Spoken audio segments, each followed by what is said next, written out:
మీ పేరు ఏం పేరన్నా? నా పేరు కావేటి గోపి, టీఆర్ఎస్ పార్టీ విద్యార్థి విభాగం జిల్లా అధ్యక్షుడు నేను. రైట్. మొత్తానికి అచ్చంపేట మళ్ళొకసారి గులాబీమయంగా కనిపిస్తా ఉంది. సభను చూస్తే కూడా చాలా గ్రాండ్ గా ఏర్పాట్లు జరుగుతా ఉన్నాయి. అంటే ఏం ఎక్స్పెక్ట్ చేస్తున్నారు ఈరోజు కేటీఆర్ గారి బహిరంగ సభ నుంచి?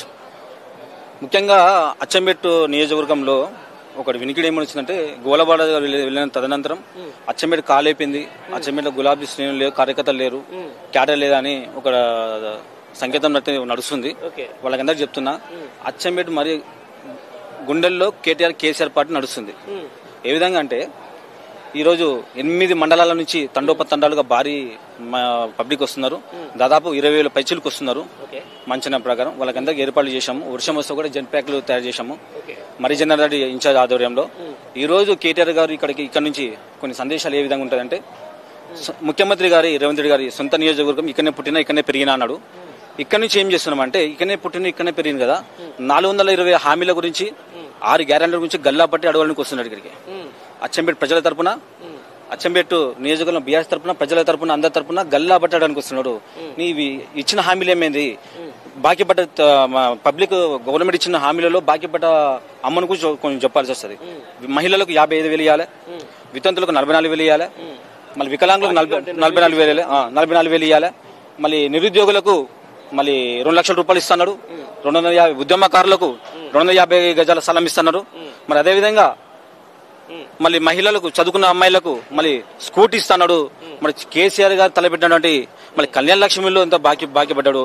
తులం బంగారు తుప్పు కూడా ఇవ్వలేదు, తులం తుప్పు కూడా ఇవ్వలేదు.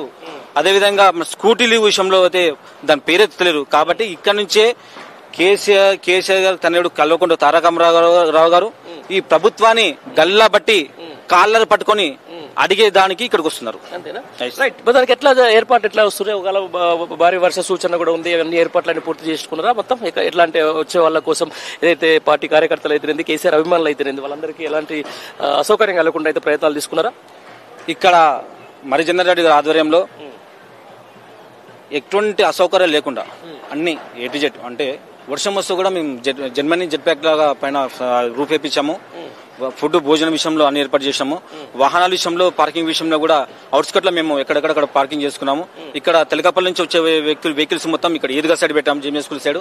ఇక్కడ లింగాల, ఉప్పునుంతల, అప్పర్ ప్లాట్ నుంచి అమరాబాద్ నుంచి వచ్చే వ్యక్తులకు, ఆ వెహికల్లకు మొత్తం అక్కడ మన స్టేడియం అవుతా సైడ్ మేము పెట్టాము. ఎక్కడ అసౌకర్యంగా ఎక్కడ లేదు, సౌకర్యంగా పెట్టాము. ఏం ప్రాబ్లం ఉన్నా రెడీ.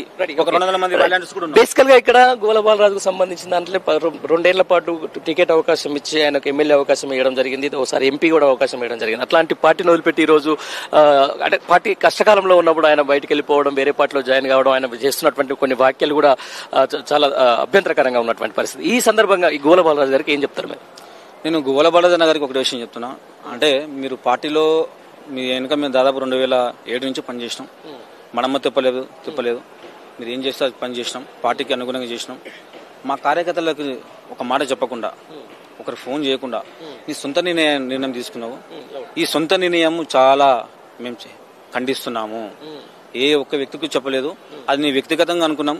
కానీ పార్టీ కాడ అయితే మేము అదే విధంగా ఇక్కడ మా కేసీఆర్ గారు ఎక్కడ ఏ వ్యక్తిని పంపిస్తే, ఇన్ఛార్జిగా పంపిస్తే వాళ్ళ కింద మేము పనిచేయడానికి అచ్చంపేట నియోజకవర్గం అందరం మేము సిద్ధంగా ఉన్నాం. రైట్. ఎట్లా ఉండబోతుంది భవిష్యత్తులో అచ్చంపేట బీఆర్ఎస్ పార్టీ భవితవ్యం?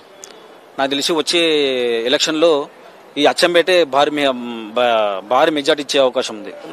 వేరేమంటారా? ఇంకా వేరే ఎట్లా ఉంది ఈ సభకు సంబంధించి? సభ 100% సక్సెస్ అవుతుంది.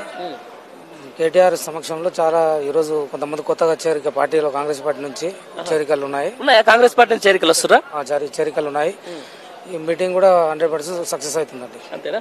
అంటే ఎప్పుడు కూడా మామూలు అచ్చంపేట అంటే కొంచెం డ్రాట్ ఏరియా, కొంచెం సిటీకి దూరంగా ఉంటది కాబట్టి ఇక్కడ కొంచెం ప్రజలందరూ కూడా కొంచెం ఏది మామూలుగా బీఆర్ఎస్ పార్టీ వైపే ఉండే సందర్భం ఉంది. అంటే ఎందుకు ఈ రోజు ఆయన బీజేపీలో జాయిన్ అవ్వడానికి రీజన్ ఏందని అసలు గోలబాల్ గారు గురించి మాట్లాడడానికి ఏముంటది? ఆయన గురించి మాట్లాడి కూడా వేస్ట్. అంతేనా?